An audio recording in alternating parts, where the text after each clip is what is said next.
bonsoir et bienvenue dans ce nouvel épisode de l'art du NFT.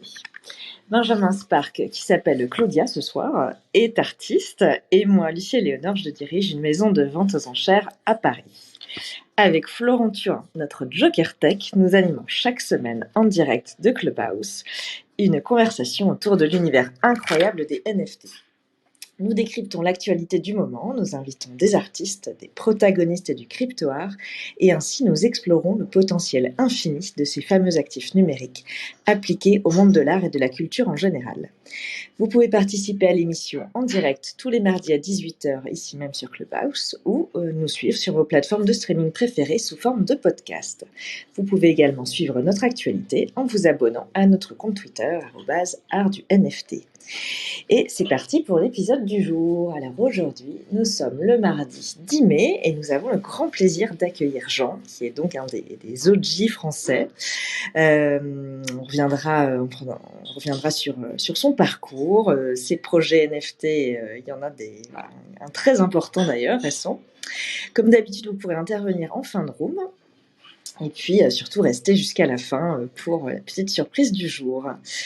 Pour l'heure, place à l'actualité de la semaine et je donne la parole à Benjamin aka Claudia. Merci Lucie Léonore. Oui, j'utilise le téléphone de ma femme qui marche beaucoup mieux que le mien.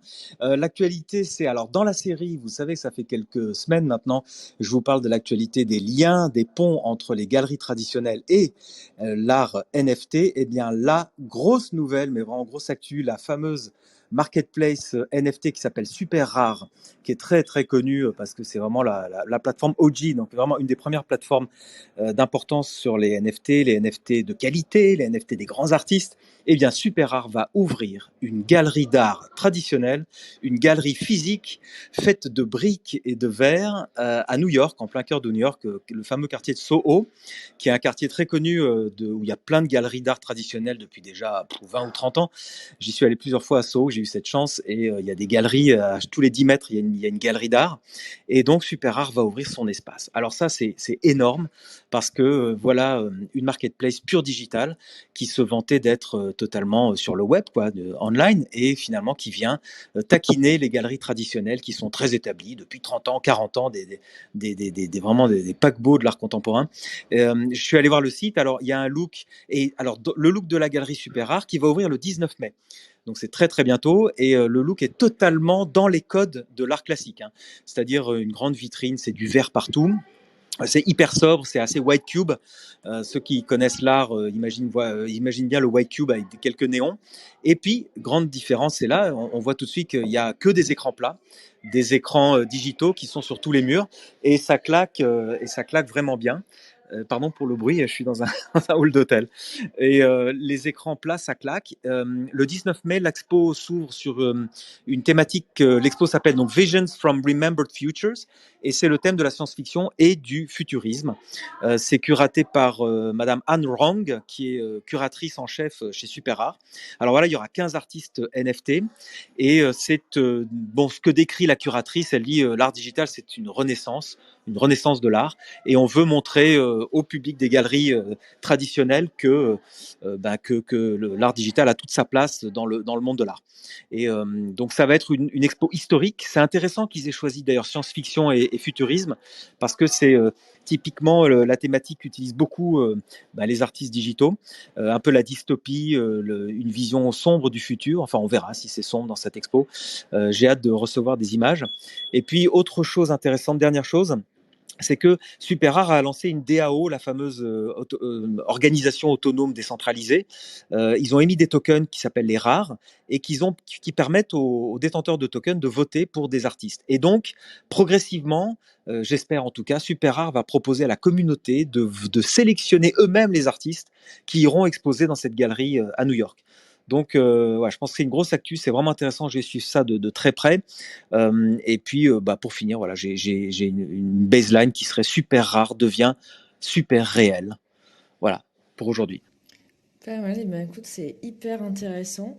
Je me demande si notre invité veut pas réagir à cette actu, parce que Jean est un artiste super rare, et puis je pense que ce sont des thématiques qui l'intéressent particulièrement. Jean, si tu veux Ouais, réagir, n'hésite pas. Ouais, ça a été super rare avec Async Art, c'est une des premières plateformes sur lesquelles j'ai été accepté.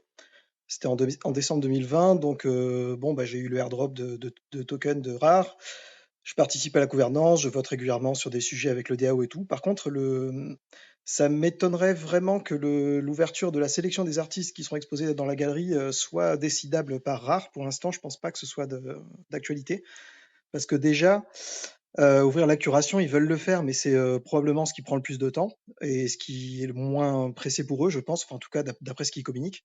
Là, c'est vraiment plus le redesign du site qui est sur qui est sur le feu et aussi surtout toutes les mécaniques liées au jeton, qui pour l'instant est un jeton de gouvernance, donc il sert à voter, à faire des propositions, etc. Et aussi qui pourrait servir à de monnaie artistique en fait, en quelque sorte. Par exemple, il y a une proposition qui a été votée il n'y a pas très longtemps. Il faut voir combien de temps ça va être implémenté, mais par exemple, si on achète une œuvre d'art en rare plutôt qu'en Ether, on pourrait avoir la commission de super rare qui saute, par exemple, comme incitation à utiliser le token et à en faire un token qui n'est plus seulement de la gouvernance, mais quelque chose d'assez varié en fait.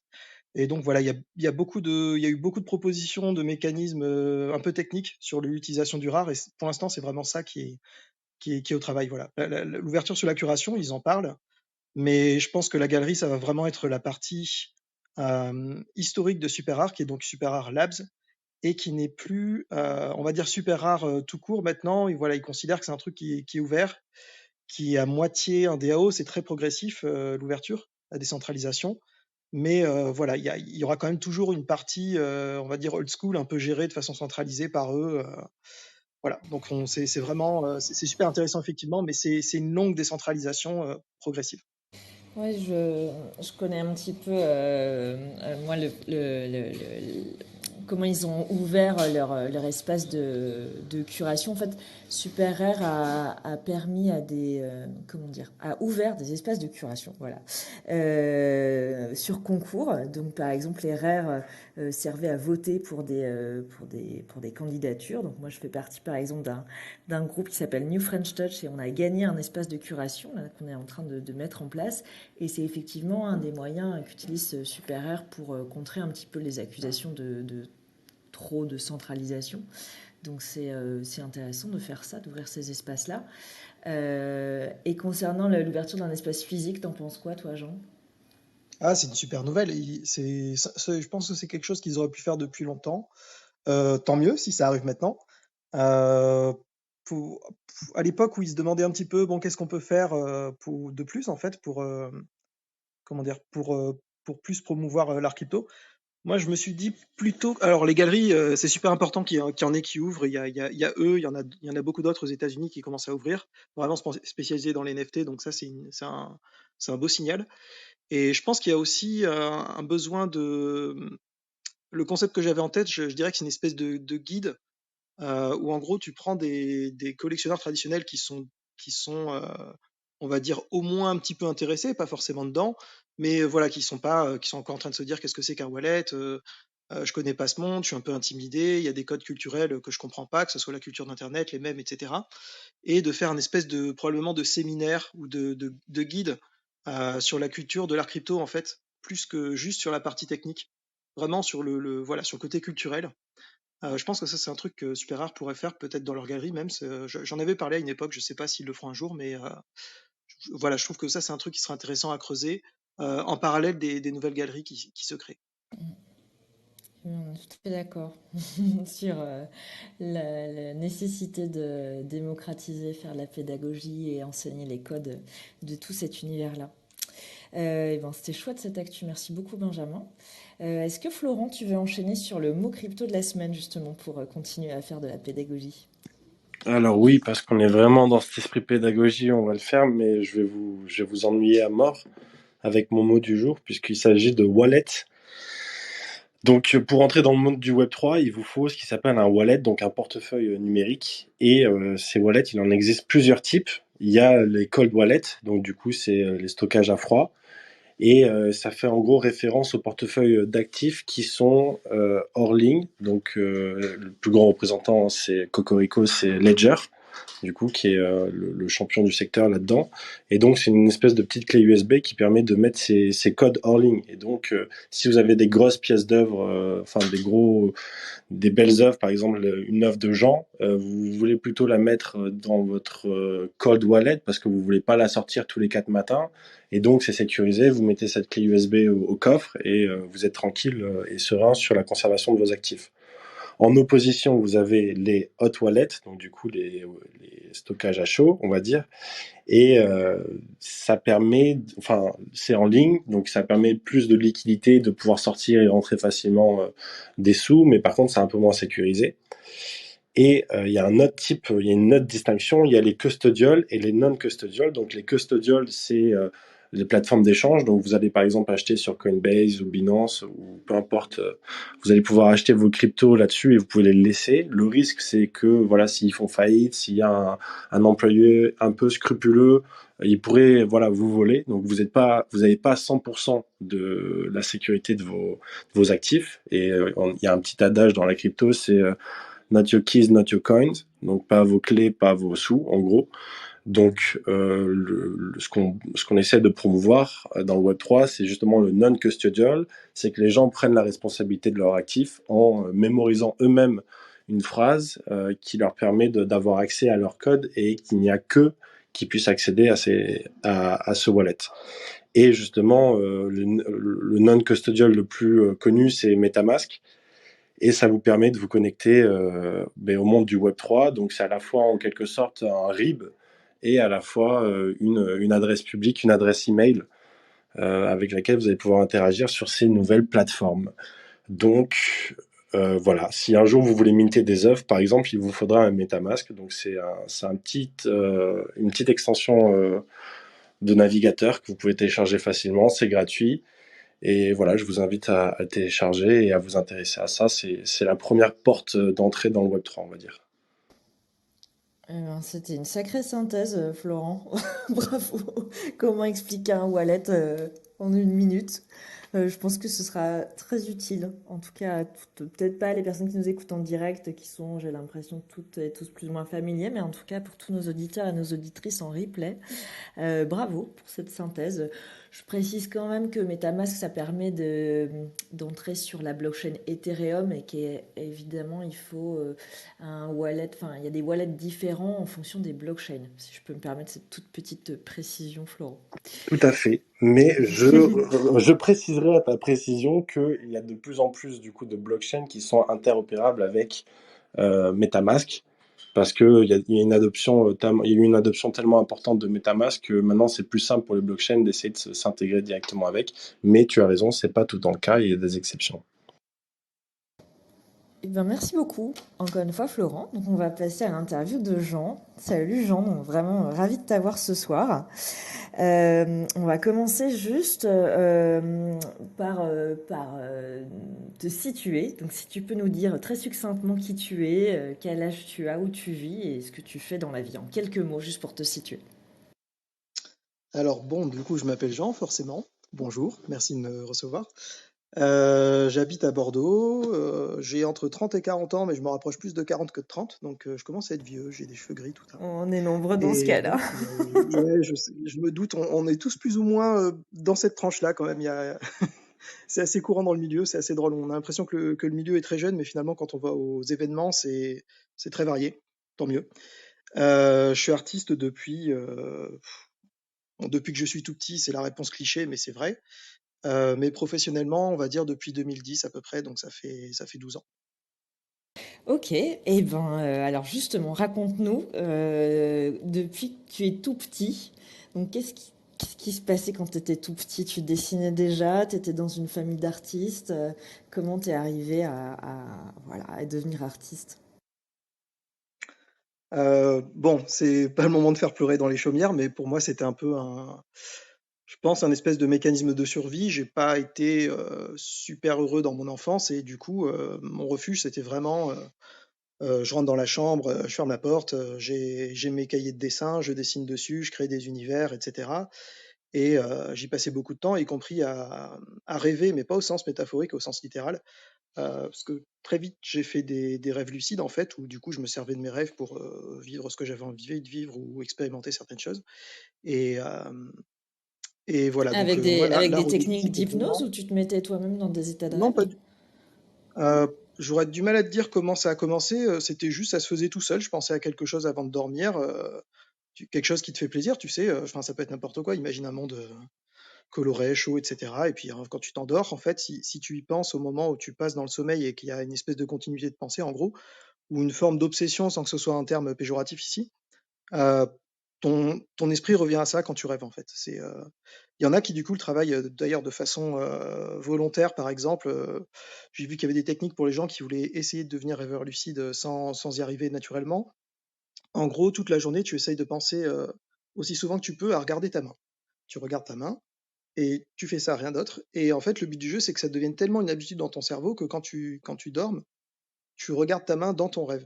Et c'est la première étape pour commencer à contrôler un peu ses rêves et à faire des choses de façon plus consciente et au bout d'un moment comprendre quand tu rêves que tu es dans un rêve. Et à partir du moment où ça se produit, c'est vraiment tu fais ce que tu veux avec suffisamment de concentration. Mais sinon, Jean, quand tu parles de rêve, tu parles de prévisualiser à l'avance une œuvre que tu vas faire ou réaliser, ou c'est simplement laisser tes pulsions, tes fantasmes t'envahir pour ensuite créer, ou tu as envie de visualiser quelque chose, un travail en fait? Je m'en suis pas tellement servi sur le côté artistique, sauf peut-être quelques fois. Si ça m'est arrivé, mais plus non. En général, c'est plus, il n'y a pas de, comment dire, c'est bizarre parce que quand on dit lucide, on a l'impression que c'est 100% la personnalité qu'on a éveillée. Et en fait, c'est pas exactement le cas. C'est-à-dire que oui, effectivement, quand tu rêves, il y a quand même des choses qui ressortent de façon plus prégnante que quand tu es réveillé. Ça peut être des pulsions, ça peut être n'importe quoi, des émotions, des choses qui sont enfouies, etc. Donc, tu décides et en même temps, t'es pas non plus 100% libre et surtout, t'es pas là pour travailler. Donc, tu explores ce que tu as envie d'explorer ou tu joues sur ce que tu as envie de jouer. Mais penser consciemment à faire une œuvre d'art en rêve, ça, je crois que ça m'est jamais arrivé. Et c'est une bonne question, cela dit, ouais. Des choses à explorer. Et alors, donc tu te crées ton univers en fait, tu te crées tes univers et tu pousses ça jusqu'à faire des études d'art par exemple? Alors, ça, c'est quand j'ai fini le lycée, donc j'ai fait un bac scientifique que j'ai eu grâce aux matières littéraires, à la philosophie, etc. Donc c'était clairement le moment où je me suis dit, j'adore la science, mais faut que j'arrête, ça me réussit pas. Et donc je me suis dit, bon, bah, comme j'avais plutôt des bonnes notes en arts plastiques, j'avais des profs qui m'encourageaient pas mal, je me suis dit, tiens, pourquoi pas faire les beaux-arts, etc. Donc j'ai tenté le concours d'entrée aux Beaux-Arts à l'arrache. Il y avait tout le monde, moi j'ai essayé à 18 ans, donc pile, et il y avait tout le monde qui avait 20, 21 ans, qui avait fait autre chose Qui avait avant, en fait des fait. prépas, qui Ouais, étaient bien exactement, calibrés pour les concours, ouais. Donc complètement. toi, Moi j'étais t'arrives la fleur au fusil. exactement, donc ça n'a pas marché du tout. Et J'ai fait la j'ai même essayé chose. beaucoup de français. Ah bah, oui, mais est-ce que tu as des regrets? Moi j'en ai pas. J'ai fait plein d'autres choses après, mais pareil, j'ai tenté les arts décoratifs en terminale, là, la Ah fleur au oui. fusil, ouais, ouais. Et Bah, pour moi, d'un point de vue artistique, je pense que c'est la meilleure chose qui me soit arrivée de ne pas avoir été pris. J'ai raté aussi le concours d'entrée à l'école d'architecture de Bordeaux. À la fac d'art plastique, ils avaient plus de place parce que du coup, c'était vraiment mon dernier recours. Et du coup, voilà, les trucs d'art, j'ai complètement laissé de côté et je me suis mis à faire des langues parce que je me suis dit au moins faire de l'anglais, ça va me servir, peu importe ce qui se passe plus tard. Et je reviendrai sur les beaux-arts, je pensais au bout d'un an ou deux d'études de langue. Sauf que j'ai fait quelque chose d'un peu bizarre, j'ai choisi une filière un peu par hasard sans trop me renseigner. Et je me suis retrouvé à faire du japonais, mais japonais et anglais. Et au final, je pensais que c'était juste une option, et en fait, c'était plus de la moitié de mon cursus. Donc, c'est- je me suis retrouvé complètement embarqué dans le japonais, alors que c'était pas du tout prévu à la base. Et en fait, j'ai passé 8 ans, 2 masters à faire du japonais. J'ai vécu un an au Japon et je suis jamais retourné sur les études artistiques. oh, c'est incroyable comme parcours. C'est la vie qui t'a mis ça sous le nez. Ouais, vraiment. Enfin, du coup, quand j'étais au Japon, je me marrais tout ça. J'étais là, il y a quand même un moment, j'ai eu 18 ans, je suis allé à la fac, j'ai fait, je vais prendre cette filière. J'ai regardé les langues, j'étais là, ouais, chinois, c'est marrant. Il y avait hébreu, il y avait arabe, il y avait coréen, etc. Et puis, je sais pas, j'ai regardé japonais, je me suis dit, tiens, c'est pas mal. Et juste avec ce petit choix-là, bah, enfin, 8 ans plus tard, j'étais au Japon, en train de faire des choses auxquelles je pensais pas du tout. Et alors, qu'est-ce que C'est t'as fait au Japon? À part découvrir la culture et des t'imprégner de études. la langue. Mais t'étudiais le C'était, japonais? c'était, ouais, donc c'était pour mon deuxième master, donc il y avait des cours très poussés, et puis c'était ça, et puis évidemment, bon, se faire des amis, voyager un petit peu et vivre presque une vie de japonais normale, on va dire. Et voilà, et ça s'est terminé, mes études, par contre, je suis revenu sur l'art. Le deuxième master, qui est un master de recherche, mon sujet, c'était Takashi Murakami et son rapport avec la philosophie de l'art au Japon. Donc c'était de l'art contemporain et un peu de recherche philosophique sur le Japon. Ah oui, le grand Takashi Murakami dont j'ai parlé, enfin dont on parle souvent parce que il vend ses petites fleurs en NFT maintenant.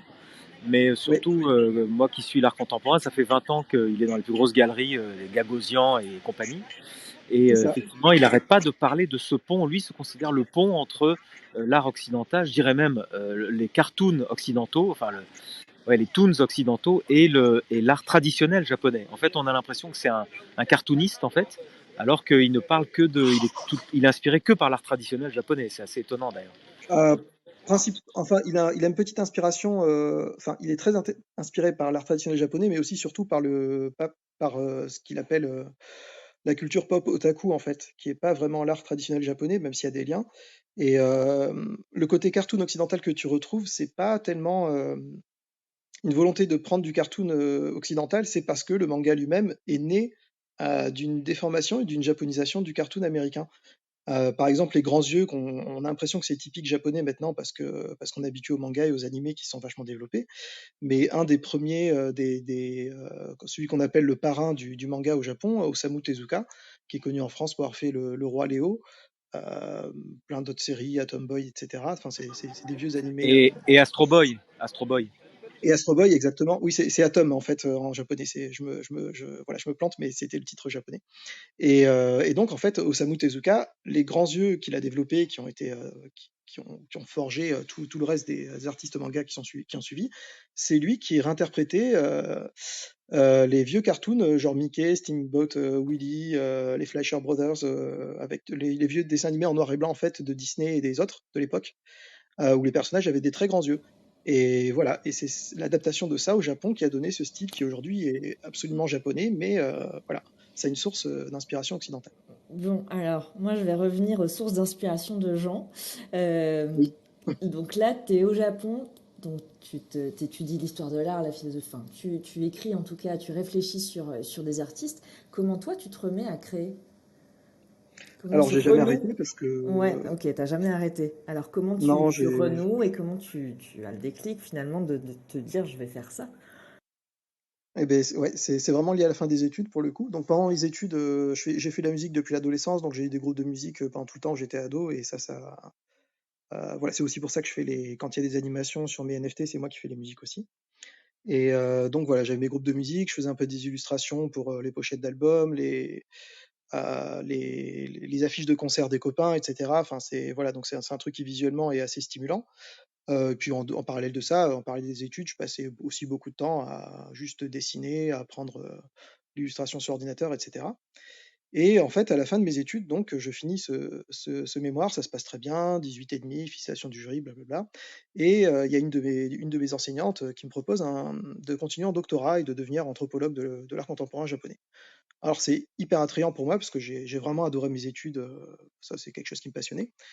Mais effectivement, je me pose la question, je me dis, si je continue comme ça, je vais passer ma vie à étudier l'art des autres et à pas faire le mien. Et parce que bon, on a quand même un temps limité, donc surtout avec tout ce que j'ai envie de faire, ça aurait été très compliqué. Et voilà, ça a été une décision un peu difficile au début, mais en fait complètement logique. Par après, je me suis dit, j'arrête les études, c'est fini, et puis je me mets à faire de l'art, et puis on verra bien ce qui se passe. Et voilà. Et donc j'ai continué, et j'ai eu ma première expo en 2011, expo solo à Lyon, c'était de la photo et des photomontages. Et t'as pas trouvé ça difficile, justement, en ayant tellement étudié l'art des autres, de créer toi-même? T'avais pas en permanence cet auto-jugement et cette comparaison avec tout ce que t'avais emmagasiné d'histoire de l'art et de création artistique d'autrui? Pas du tout, pas du tout, parce que comme j'ai jamais arrêté de créer, en fait, pour moi, c'est un truc naturel et qui m'appartient, en fait, qui est une émanation de ce qui m'intéresse, de ce que je suis, de ce que j'aime. Et donc, il y a pas de, j'ai pas d'histoire de légitimité à asseoir ou pas Ouais, d'ailleurs. donc tu avais ton C'est juste, univers ça et fait partie de moi. tu as continué à l'explorer, tu avais vraiment ce besoin de continuer à le développer, c'est ça? Ouais, Et, on est pas mal à être comme ça. Si je crée pas, si je crée rien pendant un certain temps, ça me déprime en fait, globalement.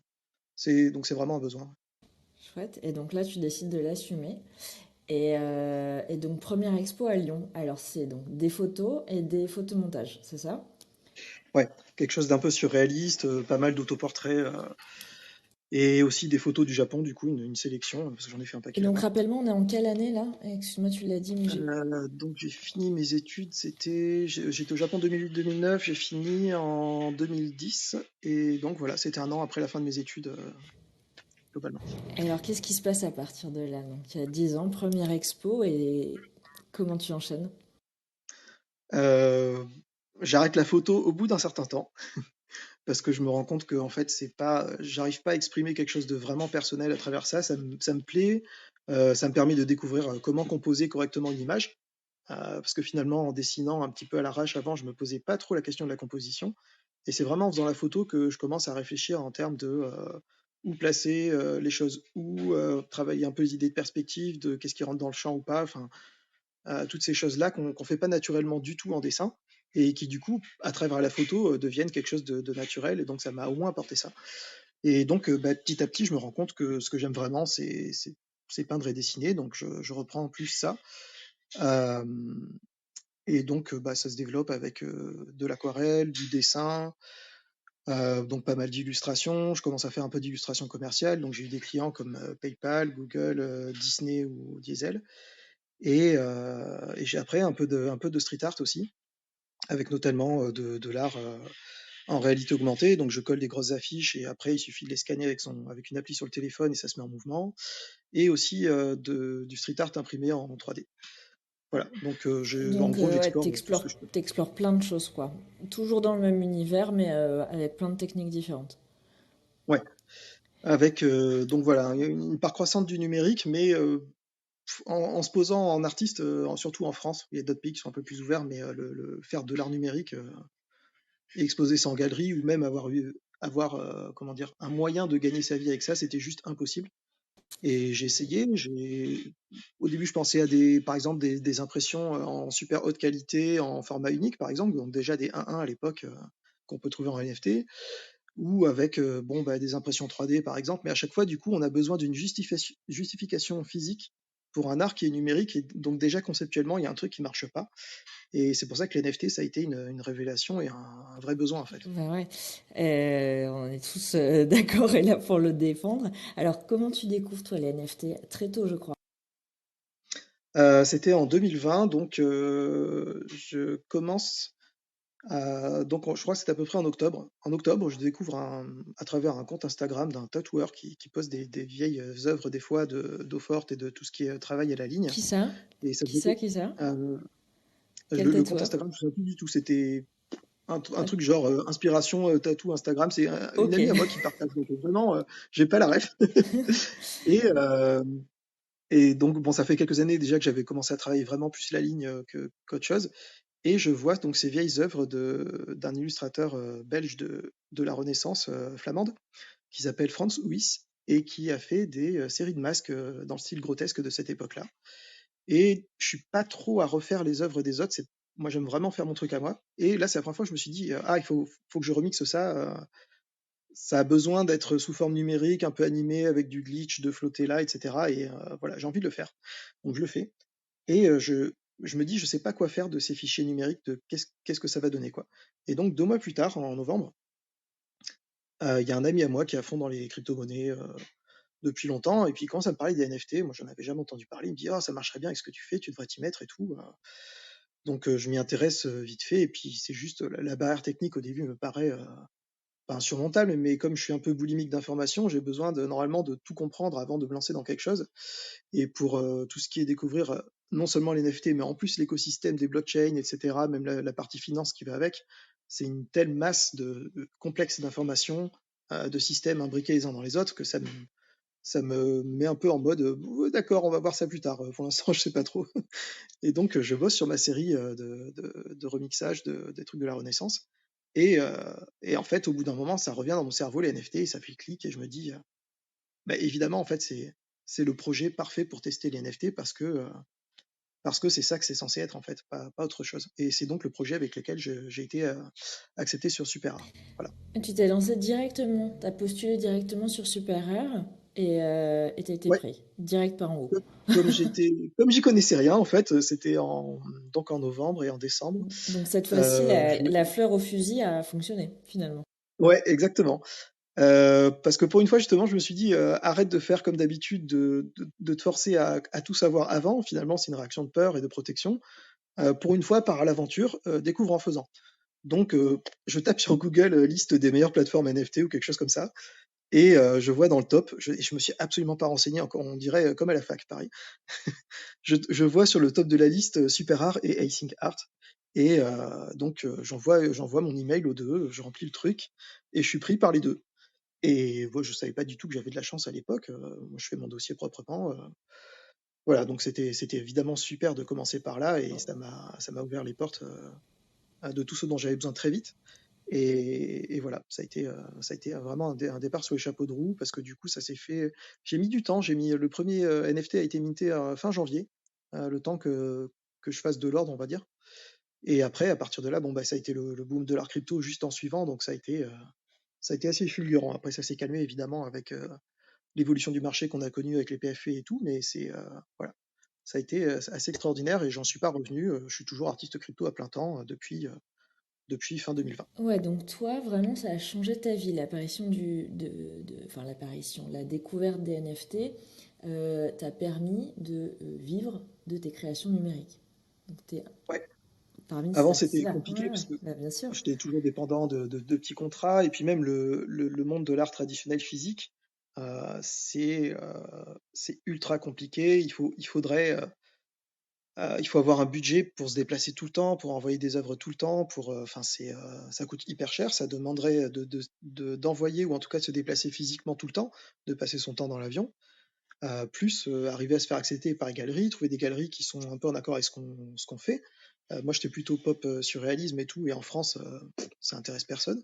Aux États-Unis, au Canada, en Australie, ça aurait une chance, mais voilà, ça m'aurait obligé à déménager. Et moi, bon, je voyageais un petit peu, hein, mais j'aime bien être en France, donc j'ai pas forcément envie d'habiter ailleurs.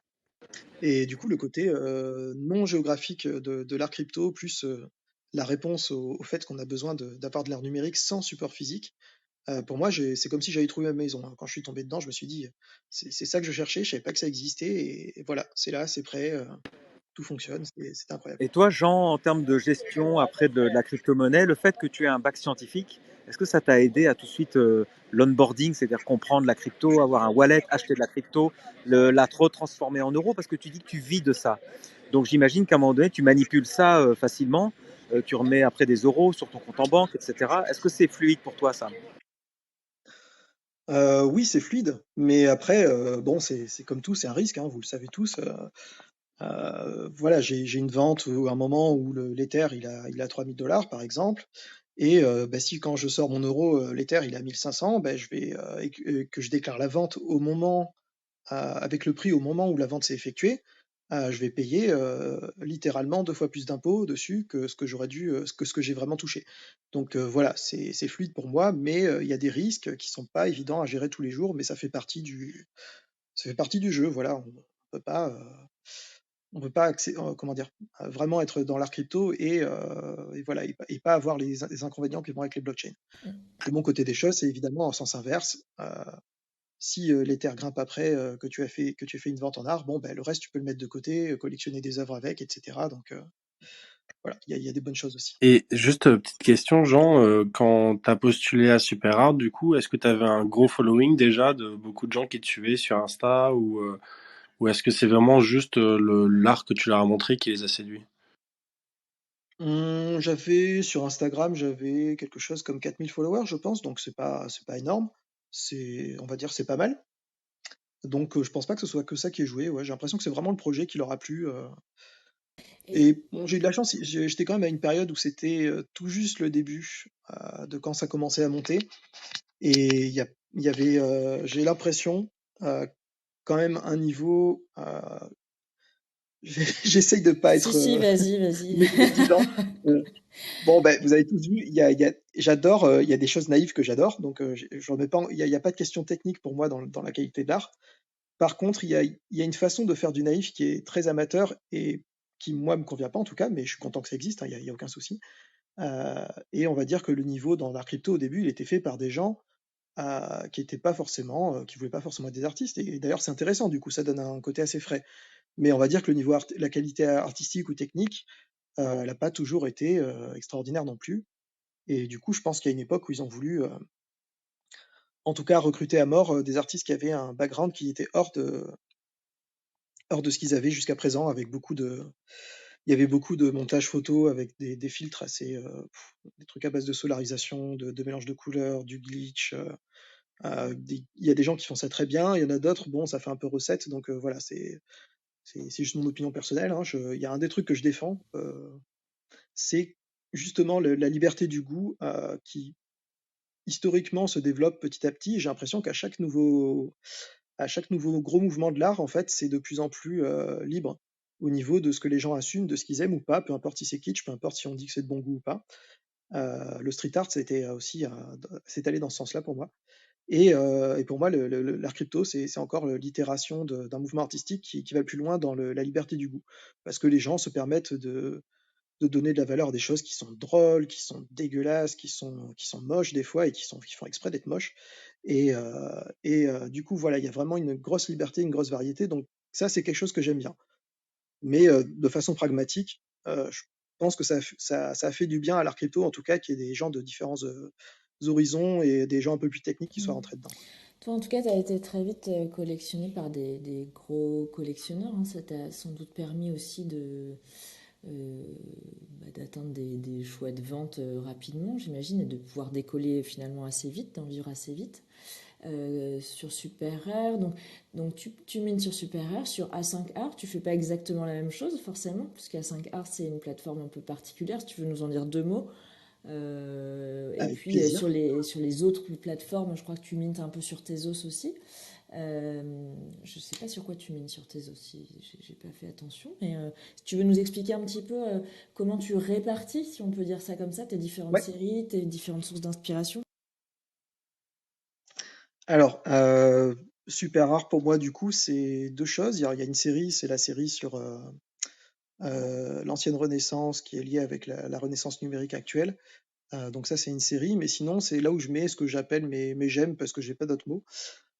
C'est en gros, c'est les œuvres uniques qui sont pas dans des séries justement, qui sont des petits univers en eux-mêmes et que voilà, que j'ai plaisir à mettre quelque part sans avoir besoin de créer une série autour de Bien ça. sûr, hein. Des œuvres, quoi, à Et part entière. ouais, Async Art, donc comme tu l'as dit, c'est une plateforme très particulière. Donc là, c'est pas une question de thème, c'est plus une question de technique. Donc pour ceux qui connaissent pas, moi, c'est vraiment la plateforme que je conseille à tout le monde, tous les artistes qui sont un petit peu curieux, qui ont envie d'avoir quelque chose de novateur sans savoir faire de code. Et du coup aussi aux collectionneurs et aux collectionneuses qui ont envie d'avoir vraiment quelque chose qui est plus de l'art crypto au sens euh, jouer avec le format numérique, avec l'interactivité, C'est ça, etc. Pas avoir juste une œuvre explorer vraiment passive. Ouais. tout ce que permettent les outils numériques, quoi. Ouais. Le concept de base de Async Art, c'est que ça fonctionne avec des couches, des layers. Et par exemple, dans une œuvre, une des premières que j'ai faites dessus, il y avait trois couches, donc le décor, un personnage et encore un autre élément du décor, et chaque couche avait trois variantes différentes.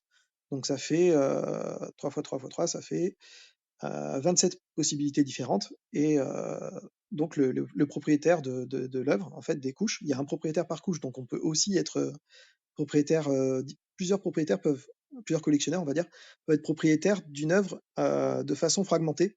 Et chacun va avoir accès à une couche et choisir la variante de chaque couche, en fait. Et le résultat final sera la somme des choix de tous les collectionneurs. Donc, soit un collectionneur ou une collectionneuse vont acheter la totalité des couches pour avoir la totale maîtrise de l'œuvre et de son résultat, soit ils vont accepter de jouer au jeu communautaire. Et je l'ai vu pour une de mes œuvres, c'est assez marrant de voir sur Twitter, par exemple, deux collectionneurs différents qui disent ah bah tiens, mais cette couche, comme ça, on va avoir ça comme résultat, moi je mets celle-là, et du coup, qui finalement reconstruisent et réinventent l'œuvre quand ils en ont envie. ensemble. Donc ça, c'est vraiment quelque chose qui est ultra novateur, qui est hyper intéressant et Et encore, très je trouve, ludique. Et très ludique, très hein. ludique Ouais. et un peu sous-évalué, je pense, parce que tout le monde est là, ouais, super rare et tout. Bon, c'est super rare, c'est génial. Mais du coup, pour moi, ce genre de plateforme, c'est vraiment l'essence de l'art crypto. Et en plus, ils sont à fond sur le fait de, t'es un artiste, t'as pas besoin de savoir coder pour arriver à ça. Leurs outils sont très simples. Donc ça, après, c'est juste une question de réflexion et de savoir comment utiliser leurs outils de façon créative. Et c'est, ouais, moi j'adore. En plus, l'équipe humainement, elle est super. Je les ai enfin vus pour la première fois à Lisbonne il n'y a pas Il n'y longtemps a pas et voilà, longtemps, ouais. Est-ce que, ils sont géniaux. je sais que c'est un peu difficile, mais est-ce que tu pourrais nous décrire un petit peu des éléments de ton univers, alors sans nous décrire forcément une œuvre, mais voilà, quelques éléments distinctifs? Ce qui revient souvent, c'est que c'est un peu psychédélique, c'est très coloré, c'est très onirique et surréaliste. Donc bon, l'influence des rêves, c'est évident. Après, j'ai un petit peu de sang catalan et j'ai été biberonné à Dali pendant toute mon enfance, donc ça se retrouve un petit peu. Et pour le côté, j'aime beaucoup les lignes de contour, donc c'est pour des gens ça va être BD, pour moi c'est pas BD, c'est vraiment quelque chose de, il y a une élégance à travers quelques lignes à sculpter des formes, on va dire, plutôt que de forcément jouer uniquement qu'avec les ombres et avec les lumières. Voilà, ça c'est un truc qui me touche beaucoup et je le dois pas mal à Möbius aussi, donc un autre français, Ouais, Jean bien Giraud, pour ceux sûr. qui me connaissent. Et voilà, donc ça a été une grosse influence pour moi. Et au moment où je me demandais un peu où j'allais stylistiquement parlant, j'ai retrouvé ces travaux et ce qui m'a fait décider sur le fait de, tant pis si ça a l'air moins sérieux, parce que pour des gens c'est de l'illustration plus que du modelage avec la lumière et les ombres, mais moi c'est vraiment ce qui me plaît, quoi, T'as les certaines données. œuvres animées également. Oui, oui, oui, donc bah, j'anime aussi. Voilà. J'ai découvert ça en 2016-2018, j'ai commencé à faire mes premiers petits pas. Euh, il y a quelques-unes de mes œuvres d'ailleurs qui sont mintées, qui sont des animations de cette époque-là. Et voilà, c'est un truc que j'essaye de. Au début, je commençais à en faire un peu partout parce qu'il y avait un côté un peu. Ah, c'est de l'art crypto, ça s'y prête plus à l'animation. Il y avait une espèce de meilleure évaluation naturelle de l'art qui était animé par rapport à l'art fixe. Et ça m'a pris un petit moment de revenir là-dessus, après de me dire non, non, même des fois, juste les images fixes sans rien d'autre, ça peut être Ouais, parlant, assez fort, c'est net. ça se tient aussi. Ouais, pas besoin. Toutes les images ne nécessitent pas forcément d'être animées. Je vois que l'heure tourne déjà. Si des auditeurs ou des auditrices veulent intervenir, ben, n'hésitez pas à lever la main. On vous fait monter sur scène, hein, pour poser vos questions à Jean. Et moi, j'aimerais que tu nous parles un petit peu de ce gros projet que tu as lancé il y a quelques semaines. Euh, voilà, assez rapidement parce que je sais que tu es intarissable sur le sujet, mais voilà, si tu peux nous raconter un petit peu ce Big Dream. Alors, c'est pas mon projet, je suis le directeur artistique, mais Oui, bon, c'est toi que c'est toi qui en parle beaucoup en tout cas, le directeur artistique, le ouais, ouais, c'est porte-parole, un peu le projet le. parce que je suis un peu le numéro 2 sur le projet, mais voilà. Ça fait 2 ans qu'on travaille dessus maintenant. C'est un projet qui, du coup, m'a demandé de réunir 60 artistes de partout dans le monde. Il y a quelques Français dedans, dont Aurabel qui nous écoute. Coucou Aurabel. Voilà, donc on a essayé d'avoir des artistes super variés, avoir au moins 50%. En fait, on a 60% de femmes sur le projet, donc je suis très content. Ça a été pas évident, mais c'est cool. 36 pays différents, donc voilà, un truc vraiment au plus possible international et varié. Et aussi au niveau des techniques, il y a des artistes 3D, il y a CryptoClé que vous connaissez bien pour Ouais, la partie argile. Ouais, pas qui est Tiny venu il y a Cake. pas longtemps. Oh, il est tout le temps là. Et bon, voilà, des illustrateurs, plein de choses différentes. Et en fait, le but du jeu, c'était Dreamy, donc l'entreprise qui a lancé ce projet, récupère des rêves partout dans le monde. En fait, vous allez sur le site où on vous demande c'est quoi votre rêve pour 2030. Et voilà, vous êtes libre, vous mettez ce que vous voulez. Et donc le rêve se retrouve ajouté à la base de données. Et les artistes, nous, on prend chacun un rêve et on en fait une œuvre d'art. On illustre ce rêve. Après, c'est sur une carte interactive où on voit les rêves où est-ce qu'ils sont positionnés partout dans le monde. Donc on peut voir aussi quelles personnes ont fait des rêves similaires aux nôtres, etc. Et donc il y en a un certain nombre, on en a fait 505, je crois, 505 œuvres d'art sur ce projet, et donc il y a 505 rêves qui ont été traduits en art, Mais alors, et qui relie donc les gens à travers c'est un peu une leurs rêves. commande, c'est ça? Dreamy, c'est une entreprise qui a fait Ouais, c'est une startup. Ok, une start-up de quoi? d'art, en fait, depuis le début. Moi, Ok. j'ai commencé à travailler avec Sharona, la fondatrice, depuis 2017. En cherchant sur Instagram des boulots d'illustrateurs, en fait, elle proposait un truc, elle disait, bon, bah, mon entreprise, on cherche des illustrateurs parce on illustre les rêves. Alors cette fois-ci, littéralement les rêves, en fait, vraiment rêve, des gens. Donc évidemment, ça m'a parlé Oui, beaucoup. forcément. Je me suis dit, on y va, quoi. Et du coup, on a fait plein de trucs ensemble. On a illustré un paquet de rêves et tout. Et donc là, c'était le gros projet, donc The Big Dream, pour transformer ça en vraiment un projet très collectif, très international, le plus mondial possible. Et donc, on a exposé le résultat, les montages avec tous les rêves. On a fait le tour du monde un peu déjà. On a fait la Chine, on a fait Times Square 2 fois, Oui, l'Autriche, le c'est-à-dire que ça a été Kilimanjaro, etc. exposé vraiment physiquement, hein. C'est un peu comme Ouais, ça qu'on a commencé la route. Donc sur des écrans, moi j'ai vu des images là sur Times Square, c'est très impressionnant. Donc c'était vraiment un projet d'exposition en fait, au-delà d'un projet ouais. d'illustration. Le projet, en fait, c'est vraiment de relier les gens avec, à travers l'art, avec leur capacité à rêver et, bon, si possible, de rêver d'un monde meilleur, mais c'est pas systématique. Il y a des choses assez sombres ou voire juste complètement folles, c'est assez drôle. Et en fait, de le rendre au monde finalement. Donc, c'est pour ça qu'on essaye de faire vraiment le tour du monde et de le partager au plus possible, parce que comme c'est les gens qui ont envoyé leurs rêves, quelque part, il faut qu'on le rende visible au plus près de chez eux. Donc, on tourne à fond. Et donc, je pense que c'est ça dont tu voulais que je parle au début. Ouais. Ça a été exposé dans la Station spatiale internationale, donc ISS, il y a 2 semaines. Normalement, on a les vidéos la semaine prochaine, on les attend avec impatience, ça fait Génial. longtemps.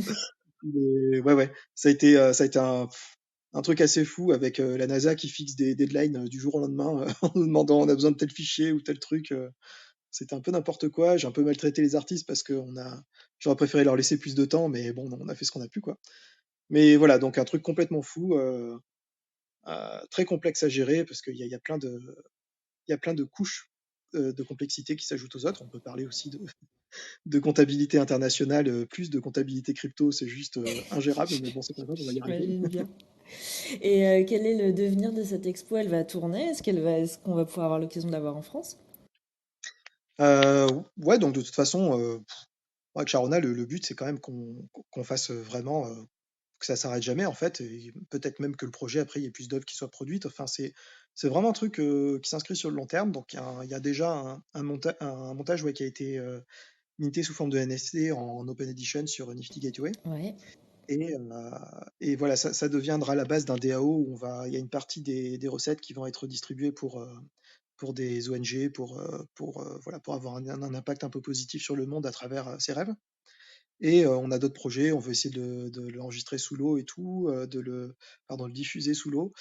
On a d'autres destinations, on a fait Dubaï il y a pas longtemps, je vais essayer de faire la Grèce cet été s'il y a un festival qui s'y prête. Enfin bon, voilà, on va continuer à faire vivre le projet aussi longtemps que possible. Génial. Et aussi, on a une idée pour faire partager la curation des pièces enfin des œuvres issues de ce projet à un collectionneur d'un 1-1 qu'on va mettre plus tard, qui serait donc la personne qui déciderait quelles œuvres vont être mintées individuellement et qui aurait un tiers des recettes pour le coup. D'accord. Donc ça, c'est des trucs en cours. Ok. Et est-ce que toi, tu as des projets moins collectifs, hein, plus individuels, du coup? Est-ce que tu travailles sur des séries en particulier ou des œuvres hors série en particulier? Heureusement, oui. Pour ma santé Raconte-nous. mentale, ouais, ouais. Euh, Là, j'ai sorti un 1-1 il y a pas longtemps et je vais en ressortir un autre plus tard qui sera un peu mon premier sur mon propre contrat Manifold. Donc, pour ceux qui connaissent pas, Manifold, c'est un service qui permet d'avoir ses propres contrats pour faire ses propres NFT. Donc, on gère tout en fait. Ça devient vraiment les nôtres et c'est pas, par exemple, si on mine une œuvre sur Super Rare, c'est sur, à la base, en tout cas, c'était, euh, Le smart contract de Super j'ai- Rare avec les voilà, royalties avec le définies par avec- Super Rare, etc. exactement. Donc, dépendant complètement de tout. Donc, sur le long terme, c'est pas très bon. Donc voilà, j'ai commencé à créer mon propre contrat avec ça et je vais bientôt avoir les premières œuvres mintées dessus. Et voilà, donc j'en ai une autre qui va sortir dans pas trop longtemps, je pense, qui va être une espèce d'autobiographie en mode très surréaliste et très symbolique. Donc voilà, c'est quelque chose qui me tient un petit peu à cœur et je suis content de pouvoir le sortir.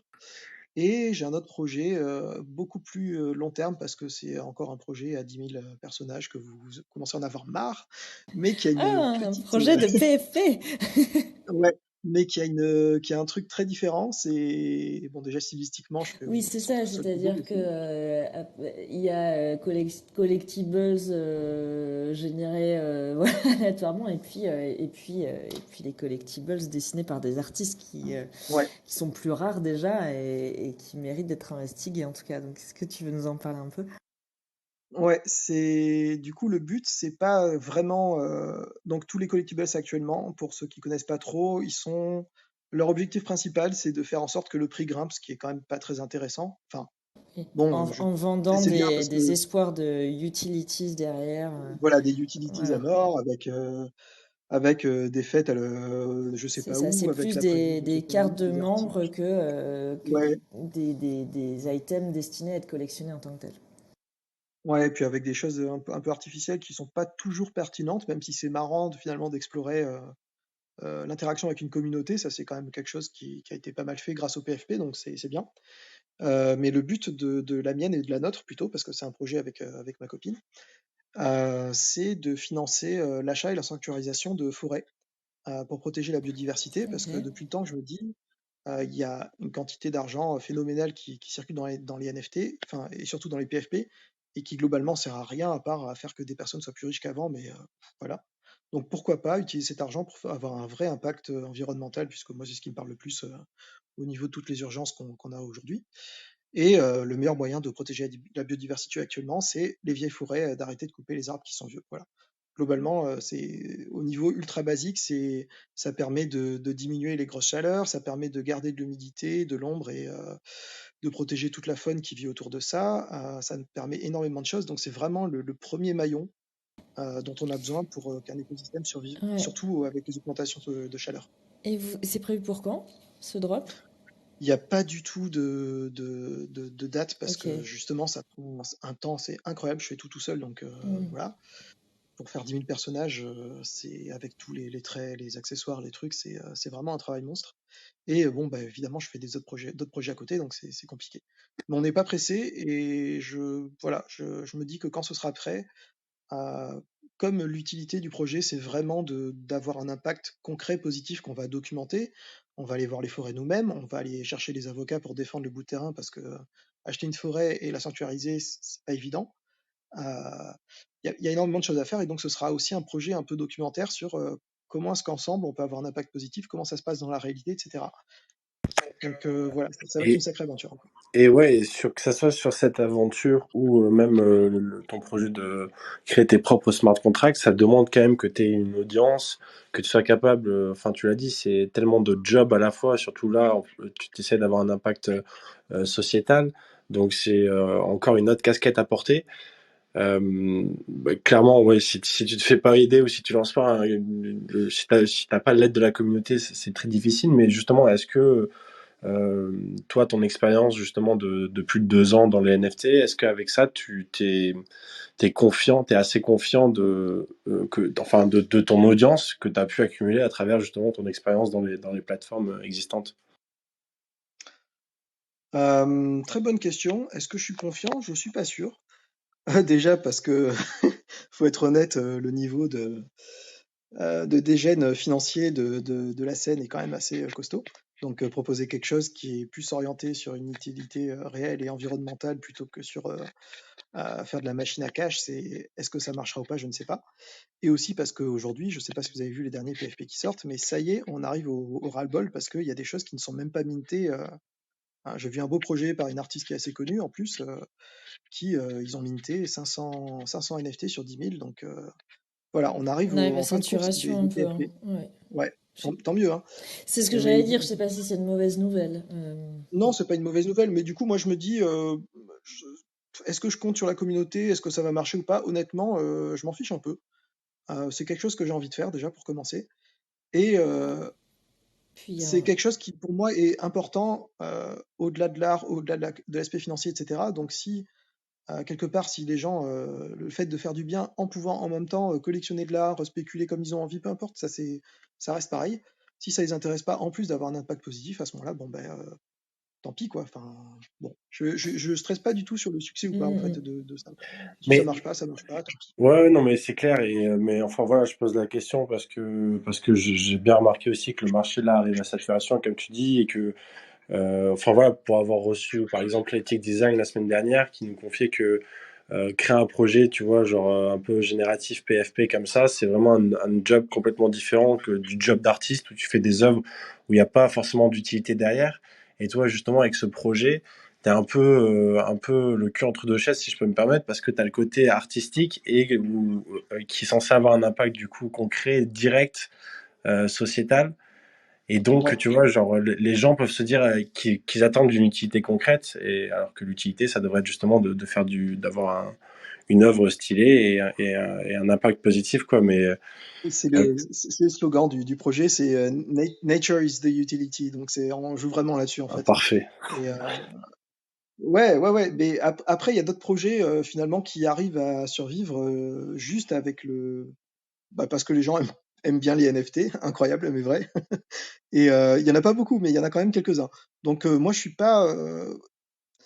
Je pense qu'à partir du moment où on tombe dans l'obsession justement de utility, des partenaires commerciaux, etc., parce que c'est des machines monstres maintenant, les projets de PFP, quelque part, on détourne l'attention de ce que c'est que ce qu'on crée au début, en fait, enfin, l'œuvre en elle-même, et on en rajoute tellement de couches qu'on voit plus ce qu'il y a derrière. Et il y a une espèce d'élégance simple dans la partie artistique, juste du fait que si l'art se suffit pas à lui-même et qu'on a besoin de l'enrober, c'est que quelque part, C'est que c'est pas de on a loupé l'art. la partie artistique. C'est ça. Bah, c'est des façons différentes avec un petit peu d'art en dessous, mais voilà, on peut débattre dessus en tout cas et de se dire que bon, si on n'a plus confiance dans le fait que c'est absolument si on pense que c'est absolument infaisable aujourd'hui de faire un projet de collectibles un peu large qui est basé principalement sur de l'art et un peu plus sur de l'éthique, autant arrêter quoi. Ouais. Mais Moi, je sais pas, je suis à moitié optimiste, à moitié on verra. soyons optimistes. Ouais.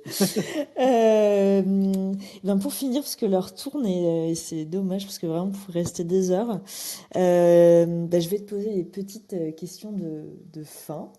Alors, au débeauté, est-ce que tu peux nous citer un ou une artiste qui t'inspire, même si tu en as déjà cité un petit peu avant, pas forcément crypto. Crypto, pas crypto. Ok. Alors, James Jean, qui fait des NFT depuis pas longtemps, on a beaucoup de points communs, je pense, au niveau de nos influences. Ouais. Euh, donc, je vous encourage à le suivre, hein, c'est vraiment un James maître de. Jean, c'est ça? Ouais. Ça Ok. ressemble à James Dean, mais non, c'est James Ok. Jean. Et bon, après, ceux que j'ai déjà cités, donc Ouais. les surréalistes, Dali, les Magritte, surréalistes. Dali, Ouais. etc. Voilà.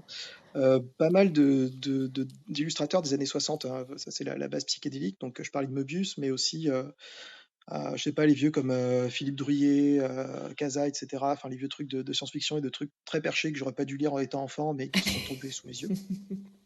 Et bah, la culture aussi, on parle d'artistes tout le temps, mais évidemment la culture pop, moi je Bien pense à sûr. Fantasia, le premier de Disney qui m'a beaucoup Ouais. marqué. Des vieilles animations des Pink Floyd, pareil, j'avais pas du tout l'âge et ça m'a à moitié traumatisé, à moitié fasciné et ça m'a pas mal parlé.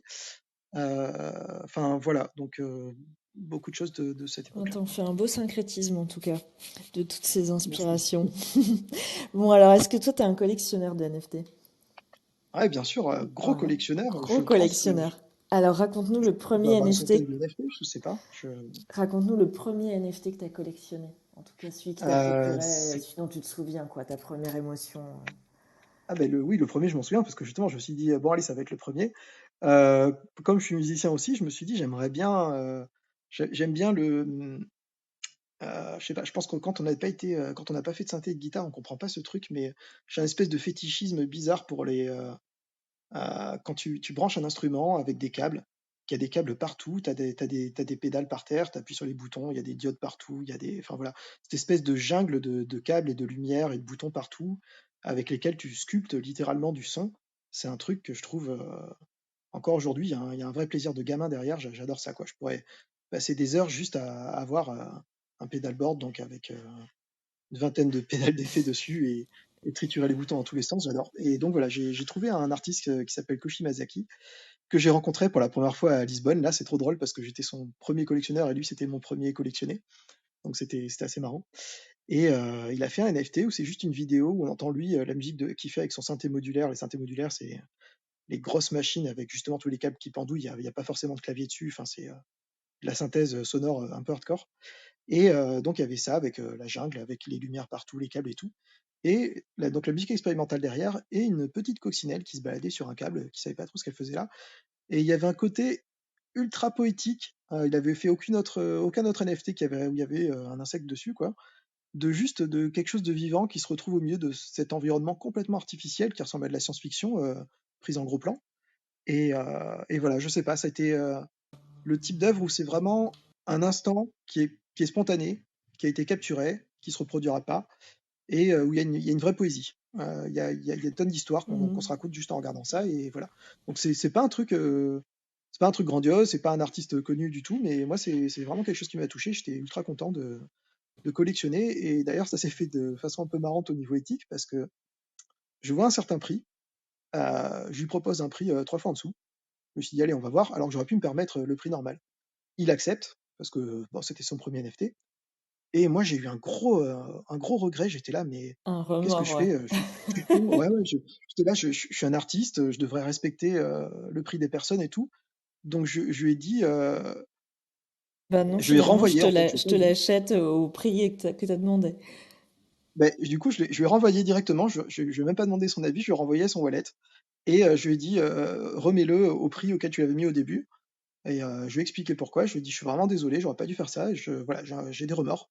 Donc, je te le rachète au prix normal. Du coup, j'ai pris le prix normal plus Les frais de gaz le tiers de ce de... que j'avais payé au début. Et plus le premier achat, en fait, que j'avais C'est quand même ça. réglé. Ah ouais, ah bah ouais. Voilà. Donc, Eh mais ben, bon, ah oui, donc c'est là que je me suis dit, faut être intègre, faut pas c'est pas faire n'importe aux autres ce quel qui leur appartient. premier Quoi. NFT, quoi. Alors j'imagine que tu l'as toujours, celui-là, dans ton wallet. Oui, oui, Ouais, j'aurais absolument pas envie de celui-là. le vendre, mais c'était mon problème aussi, c'est que toutes les œuvres que j'achète, bon, j'ai fait un peu de spéculation pour pouvoir justement collectionner plus, mais globalement, tous les 1-1, toutes les œuvres d'art que je collectionne, j'ai absolument pas envie de les revendre. Mais vraiment pas du tout, quoi. Tu fais partie de ces vrais collectionneurs qui accumulent. Alors Ouais. le NFT que tu n'as pas réussi à avoir, Il y en a eu plusieurs, hein. le pire. En plus, avec une histoire de prix, parce que il y en avait un, ça fait longtemps que je me suis dit, j'aimerais bien avoir au moins une œuvre collectionnée sur Super Rare, parce que je suis dessus, j'en ai vendu plein. Et le fait d'avoir sur mon profil 0 œuvre collectionnée sur Super Rare, ça m'emmerde un peu. Je trouve que c'est pas. Voilà, je me suis dit, ce serait cool. Mais après, c'est compliqué parce que c'est forcément plus cher qu'ailleurs. Mais je tombe sur un artiste que j'adore. Je suis depuis au moins 10 ans sur Instagram, un Coréen qui s'appelle Bang Sang-ho. Et bon, qui fait des trucs super psychédéliques, très colorés, enfin assez proches de ce qui m'intéresse moi. Et il fait une œuvre, et je me suis dit super, il n'est pas encore connu, personne l'a découvert, c'est parfait et tout. Et je mets 1,5 Ether dessus, et je me dis, je pourrais monter jusqu'à 2, mais on va voir, ce serait bien que j'économise un petit peu, il y a les impôts qui arrivent. Et le problème, c'est qu'en fait, super rare, quand il y a quelqu'un d'autre qui surenchérit et qui passe devant dans les Il enchères, te le on n'a dit pas pas. d'email. Je Ouais. sais qu'on a eu un email, mais ouais. Du coup, j'ai pas surveillé. Et je retourne sur le site le lendemain et je vois que l'œuvre a été vendue à 2 Ethers et j'ai pas eu le temps C'est de moche. revenir dessus alors que c'était finalement le prix Ouais, que j'aurais pu mettre jusque-là, quoi. ouais, Donc j'étais bien dégoûté. ouais. Et alors le NFT que tu attends avec impatience. Euh, Honnêtement, en ce moment, je sais pas trop. En ce moment, Il y en a eu à en des ce moment, il y a moments, les ouais. impôts bientôt. Exactement. Je regarde pas. Ouais, il y en a. Disons que j'arrête parce que en fait, c'est justement ce moment où j'essaie au moins de savoir ce que je vais déclarer et quoi garder. C'est un peu compliqué. Donc j'essaie de fermer un peu les yeux en ce moment. Ouais, c'est C'est pas ça, la période soyons propice. raisonnables. Bon, et alors, pour fermer les yeux, écouter les oreilles, toute dernière question, et écouter les oreilles, n'importe quoi, et ouvrir les oreilles, J'aime bien cette question. c'est la fin de la room. L'invité que tu aimerais écouter dans cette room, parce que toi, tu nous avais été conseillé par plusieurs artistes qu'on a invités, au-delà du fait qu'on se suivait déjà, mais voilà, toi, qu'est-ce que tu nous conseillerais d'inviter?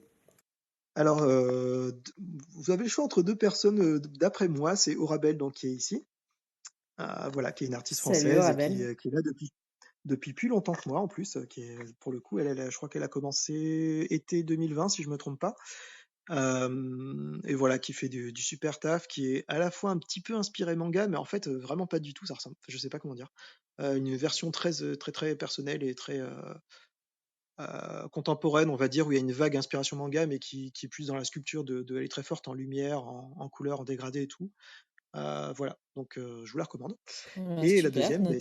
c'est une autre française, c'est Emma Volou. Les deux, je les ai collectionnés d'ailleurs, donc voilà, j'en parle parce que vraiment ça me plaît suffisamment pour que je collectionne. Emma Volou, qui a un style plus avec des lignes, donc un peu plus proche de ce que je fais, et assez barré, avec des scènes, voilà, il y a plein de détails, ça raconte des histoires, c'est très narratif, ça c'est quelque chose qui me parle beaucoup, puisque c'est ce que je fais aussi. Et voilà, j'aime beaucoup ce qu'elle fait, je trouve qu'elle a vraiment quelque chose d'unique, et voilà, moi je suis assez confiant sur le fait qu'elle va se faire un nom, elle aussi. Eh bien, super, Voilà. on va les contacter toutes les deux. Merci beaucoup pour ces recommandations. On va avancer parce qu'il est déjà tard en général, on arrive à tenir l'heure. Bon, là, on s'est laissé emporter par ton univers. Donc on va finir la room avec notre petit concours de giveaway. Donc la tradition un peu du podcast, c'est que les artistes offrent un giveaway pour soutenir le podcast, hein, pour voilà, qu'on ait plus de followers sur Twitter et que les gens ben voilà, nous suivent. Donc est-ce que tu serais OK, Jean, pour ben, offrir à l'art du NFT un giveaway, toi aussi? Ouais, on en a parlé, donc Ouais, j'ai un NFT sur Tezos encore qui est disponible, une édition de 30 en tout. trop C'est une série de sympa. 4 personnages, voilà, avec Assez, un assez côté un peu piquant en plus. passif-agressif. Ouais. Ouais. Et ben écoute, c'est hyper sympa. Donc merci beaucoup d'avance. On fera le tirage au sort la semaine prochaine. Et puis là, Florent va te mettre à contribution pour ben, élire le gagnant ou la gagnante du giveaway de la semaine dernière de Yanis Georges, est-il dit. Tout à fait. Donc, Jean, merci beaucoup pour ce super épisode, pour ton œuvre. Et du coup, il va me falloir un chiffre entre 1 et 45. 37. Dur, Ah, hein. il faut que Non, mais je scrolle. Attends, c'est attends, bien, attends. c'est bien. Ah, C'est désolé, bien je te parce que... fais marcher plus longtemps Ah, sur ouais, ouais, Internet. non, t'inquiète, t'inquiète. Fais-moi juste le roulement de tambour avec, tu sais, avec la bouche. Comme les doigts, je sais pas. 37, du coup, on était à 43, 42, 41. Et c'est Capuni Bessian, le grand gagnant ou la grande gagnante du giveaway de la semaine dernière, qui du coup ne parle pas japonais. Il y a beaucoup de drapeaux, mais voilà, ça a été une chouette petite boucle. Bon voilà, on a un gagnant, on tweetera et on mettra en relation. Et voilà, et merci beaucoup en tout cas pour cette room, Jean. Ouais, merci Ben, merci infiniment. beaucoup à vous, c'était C'était avec grand plaisir. passionnant. Et puis, ben, à très bientôt, ici ou là. Et puis, bonne soirée à toutes et toutes. Et à la semaine prochaine. Merci tout le monde.